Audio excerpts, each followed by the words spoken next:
The 2025 NFL Draft Scouting Combine is officially underway, and this is the time when all the inside information starts flowing.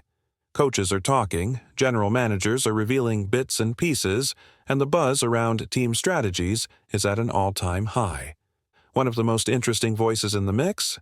Las Vegas Raiders general manager John Spytek. He shared a lot about how the Raiders are approaching team building this season. But it's not just the Raiders making moves. Other teams are giving us hints too. Vikings head coach Kevin O'Connell had some things to say about Sam Darnold. And let's just say it's pretty clear that Darnold won't be returning to Minnesota. We'll break that down in a bit. And, of course, there's Mel Kiper's Mock Draft 2.0. His new predictions could shake up the way teams think about this draft class. A lot is happening. And, trust me, you don't want to miss this. John Spytek on quarterbacks. Let's start with what John Spytek had to say about this year's rookie quarterbacks. It's no secret, this quarterback class isn't the strongest we've seen. Most analysts agree that Cameron Ward is the top prospect, but after him, opinions are all over the place. Some teams might have Shedeur Sanders as their second-best option. Others might rank Jackson Dart or Will Howard higher. And if Spytek's comments are anything to go by, the Raiders may have a surprising name in their sights. Here's what Spytek had to say about this year's quarterbacks. You've got guys like Cam Ward and Will Howard who have shown success in different places. They've stepped up, helped turn around programs, and proven their leadership. I'm excited to sit down with them, get to know them better, and really understand how they think. At the quarterback position, it's not just about arm strength, it's about decision-making, leadership, and how well they process the game. Interesting, right? The first name he mentioned was Cameron Ward, but the second, Will Howard. That could mean nothing, or it could mean that Howard is higher on the Raiders' draft board than people think. Spytek later brought up Colorado, almost as if he realized he might have said too much. Now, here's something to consider. Chip Kelly, who coached Howard at Ohio State last season, has strong connections in the league. The Buckeyes won a national championship under his leadership, so it wouldn't be surprising if Howard made a lasting impression. Maybe the Raiders are looking at him as a second- or third-round option. At the end of the day, we still don't know exactly how teams rank these quarterbacks. Most agree that Cameron Ward is the top guy, but after that, it's anyone's guess. But there's another big question. Are the Raiders even thinking about drafting a rookie quarterback at all? Or could they be eyeing a veteran instead? Spytek was asked about that too, and his response? Very interesting. Let's get into it. Raiders quarterback search. Every option is open. When it comes to finding a quarterback, the Raiders are leaving no stone unturned. Whether it's a rookie, a veteran, or someone already on the roster, General Manager John Spytek made one thing clear. They are exploring every possible option. We're going to bring in as many guys as we can, build competition, and see who rises to the top, Spytek said. That statement alone tells us a lot. The Raiders aren't settling. They want options. They want a real battle for that starting job. So, what does this mean for the quarterbacks already on the roster? Well, when asked about Aiden O'Connell and Gardner Minshew, Spytek didn't exactly sound committed to either one. He acknowledged that Minshew has done some good things and that O'Connell has shown potential. But the key takeaway? The Raiders are still looking. It's clear they plan to add more quarterbacks to the mix, possibly through the draft. Could that mean someone like Will Howard or Jackson Dart? Maybe, but one thing is certain. They're not handing the job to anyone just yet. The Chip Kelly factor. Another interesting point Spytek made was about Chip Kelly. The Raiders' offensive coordinator has a reputation for being a sharp play caller, and Spytek seems fully invested in his vision. He spoke highly of Kelly's ability to develop quarterbacks, even mentioning how he helped Will Howard through some struggles last season. That raises an interesting possibility. Could the Raiders be eyeing a young quarterback who fits Kelly's system? We've seen how important a good coach-quarterback pairing can be. Kyle Shanahan and Brock Purdy, Ben Johnson and Jared Goff. A strong play caller can make all the difference, And if the Raiders already believe in Kelly, the next step is finding the right quarterback to pair with him. What about the Raiders' free agents? Outside of the quarterback conversation, the Raiders have some big decisions to make about their own free agents. Spytek admitted they don't have everything figured out yet, but they're working through it. "We've got a loose plan in place," he said, adding that they're still evaluating which players fit their long-term vision. With just a couple of weeks left before key deadlines, decisions will have to be made soon. The big picture. The Raiders are in full team-building mode. They're reshaping the quarterback room, fine-tuning their roster and making sure every piece fits into their future plans. And with the draft and free agency right around the corner, the next few weeks could define the direction of this team. The Raiders' free agency plan. Who stays and who goes. The Raiders are making moves, but there's still a lot up in the air when it comes to their free agents. General Manager John Spytek made it clear they have a plan, but it's not fully locked in yet. He emphasized that contracts aren't just about money. The team wants to make sure coaches are on board with the players they bring back. It's not just about talent, it's about fit. If a player doesn't match what the coaches want, there's no guarantee they'll stay. Isaiah Pola-Mao? A key piece or just depth? One of the more interesting moves the Raiders have made so far is re-signing safety Isaiah Pola-Mao to a 2-year extension worth up to $8.45 million. But let's break that down. This isn't a guaranteed $8.45 million contract. There are incentives involved. He has to hit certain performance goals, like playing a set number of games or making a certain number of tackles, to earn the full amount. So what does this mean for Pola-Mao's role? Is he going to be the starting safety for the Raiders? If we're being honest, probably not. He's a solid player, but right now he's more of a rotational piece. The contract suggests he's being viewed as a third safety, someone who will get playing time but not necessarily be a full-time starter. What's next for the Raiders' secondary? With Pola-Mao in the mix, the Raiders still have decisions to make in their secondary. Marcus Epps doesn't seem likely to return, which means they'll need to address the safety position. The big question is Trayvon Moehrig. He's been a key part of the defense, and it wouldn't be surprising if the Raiders try to lock him in with a new deal. One thing is for sure, Spytek and his team are being strategic. They're making sure every signing, every contract, and every roster decision lines up with their long-term vision. And with free agency and the draft ahead, expect more big moves in the coming weeks. The Raiders are far from done. Raiders' off-season strategy. A clear vision or still up in the air? The Raiders are making moves, but one thing is clear. Nothing is set in stone. General Manager John Spytek made it clear that while they have a general plan, they're still working through the details. The key takeaway? Every decision they make has to align with the coaching staff's vision.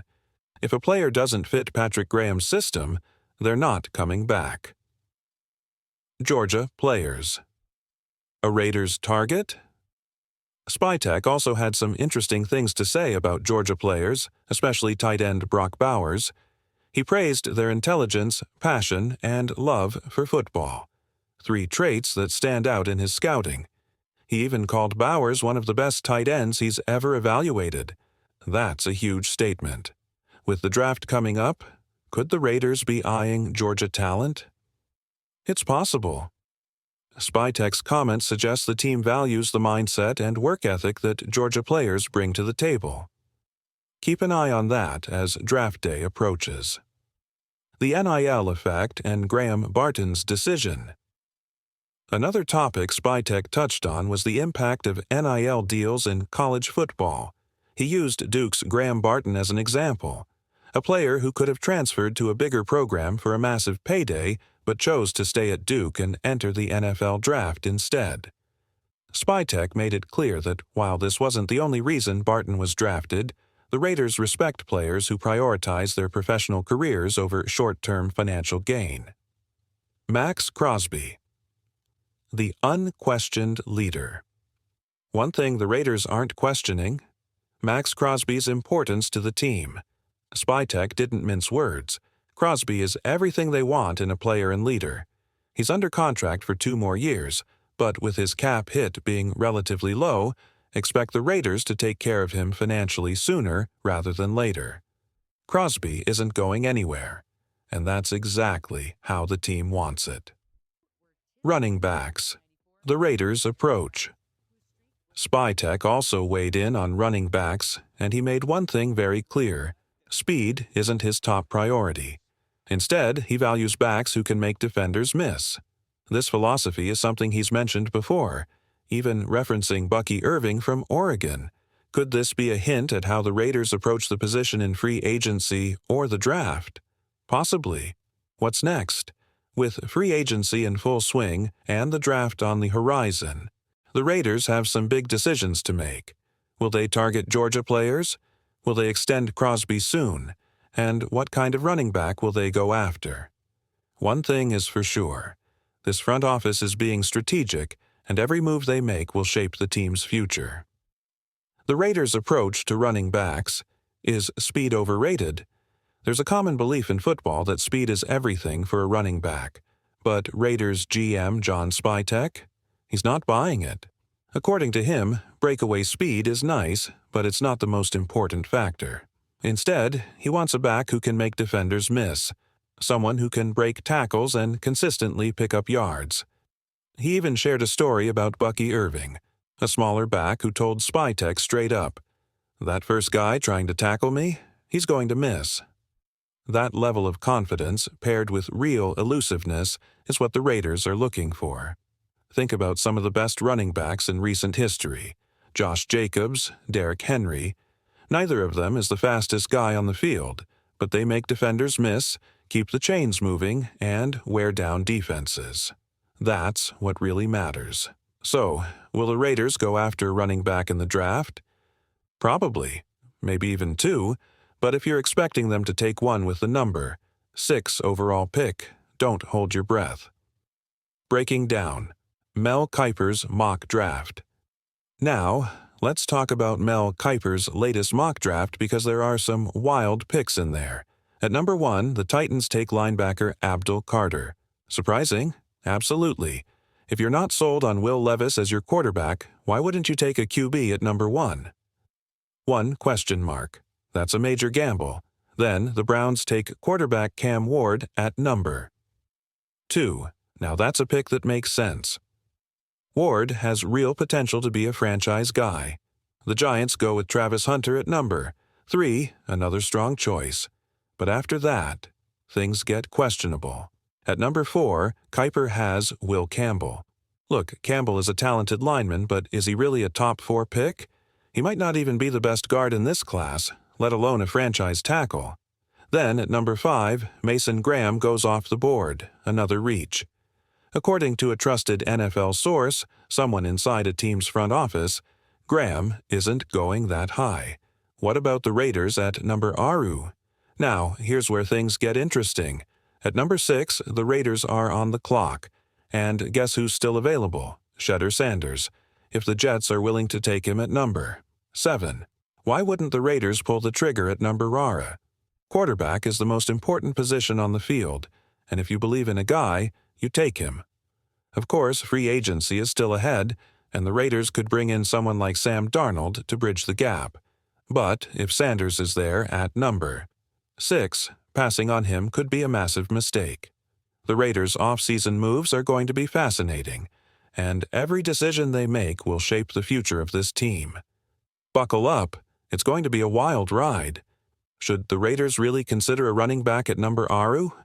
The Raiders have big decisions to make in this draft. Quarterback, offensive line, defense, there are so many ways they can go. But one thing is clear. Taking a running back with the 6th overall pick doesn't seem like the smartest move. Look, Ashton Genty is a fantastic player. No doubt about it.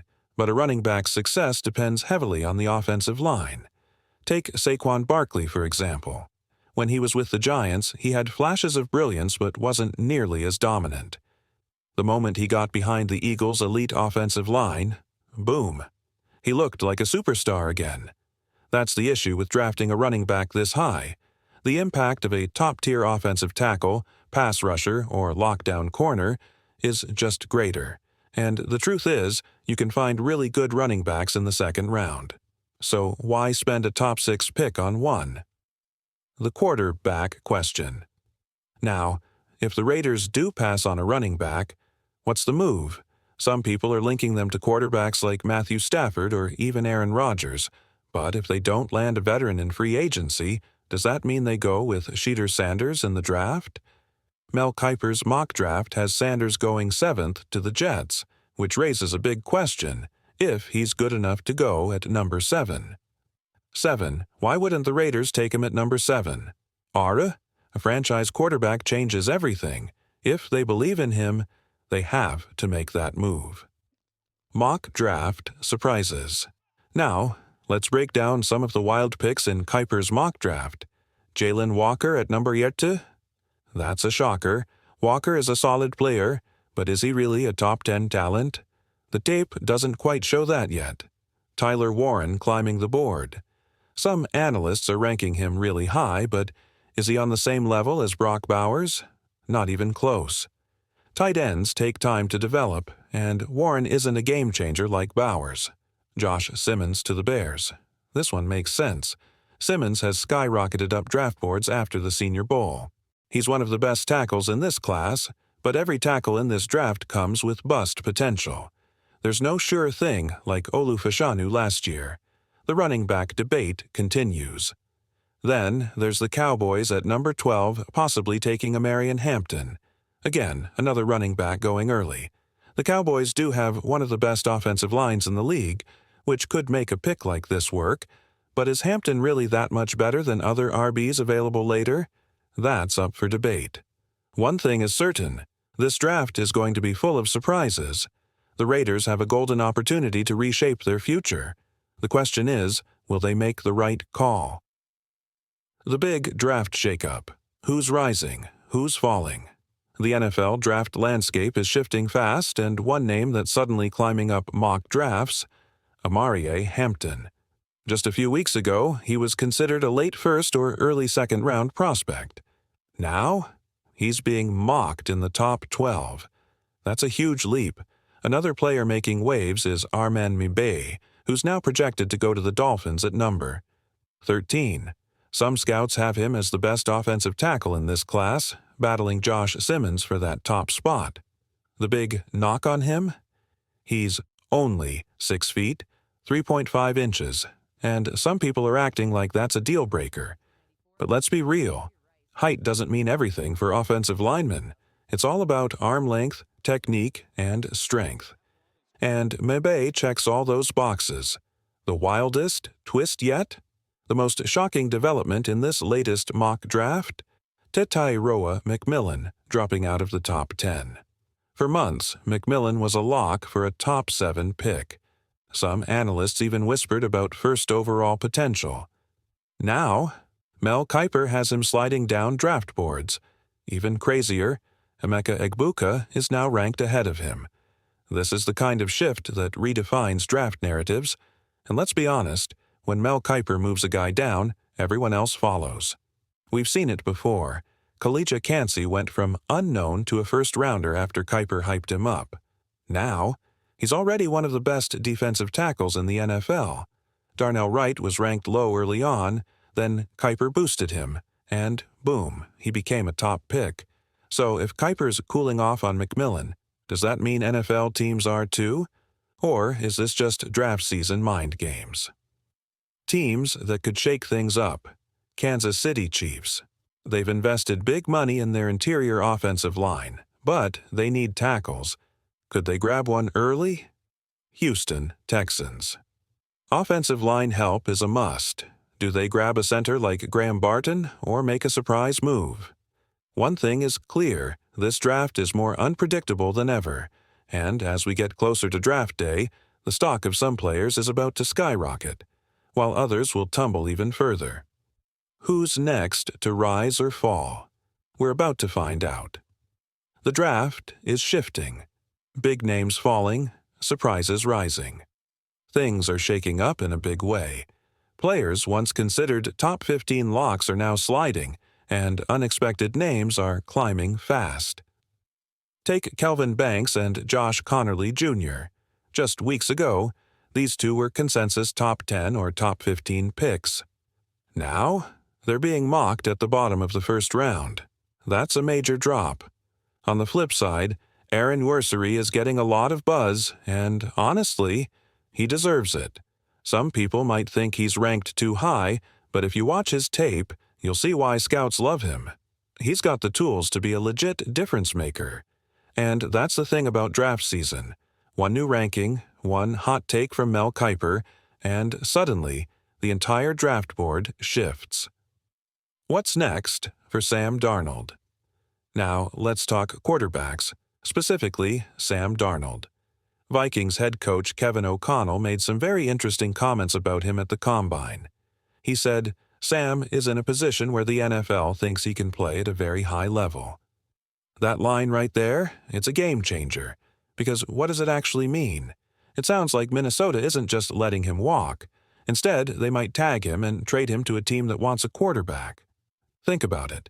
Teams are willing to trade for a 37-year-old Matthew Stafford and sign a 40-year-old Aaron Rodgers. But Darnold is only 27. He's not a superstar, but he played really well last season. He went toe-to-toe with top teams, made clutch throws to Justin Jefferson and Jordan Addison, and showed serious improvement. His best football might still be ahead of him. So, who makes a move for him? Could the Raiders take a shot? Las Vegas has a quarterback problem, and head coach Antonio Pierce has made it clear they're exploring every option. Trade up in the draft, sign a veteran. Everything is on the table. Would they take a shot on Darnold? It's possible. They need stability at quarterback, and if he keeps improving, he could be a solid option. This is far from settled, but one thing is clear: Darnold won't be sitting on the open market for long. So, where does he end up? And what other surprise moves are coming?